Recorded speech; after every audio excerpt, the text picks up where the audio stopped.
Hi, welcome to Education 24/7. In this tutorial, we will discuss the size of data types. So let's begin. As we discussed in the previous video, the major data types. So let's find out the size of each data type by using the printf statement. Here we will write printf size %d size of char or character. What is this %d? This is basically the placeholder. It holds the result. % is always used for an integer, as we know that the size of any data type will always be a number or a digit. So %d represents the digits. So let's check the size of character. We will execute this code. Here we can see at the output the size of character is 1.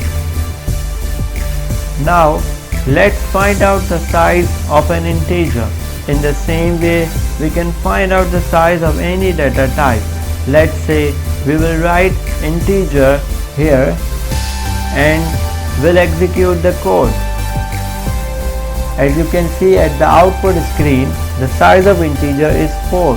Similarly, for float, we will write float. Now we can see the size of float is also 4. Now we will write double. As discussed yesterday, that double has double precision, so its size will also be the double of float. We will execute this code.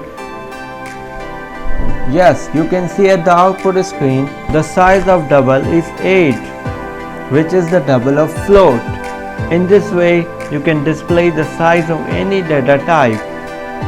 Now, as we discussed earlier about %d,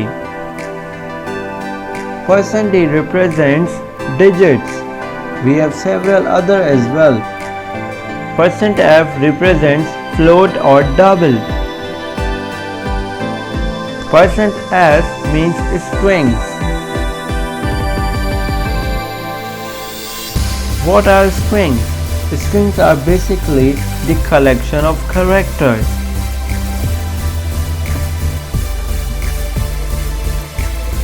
Here we have discussed some major types of data types. Besides this, there are many more data types which we will discuss in our upcoming tutorials.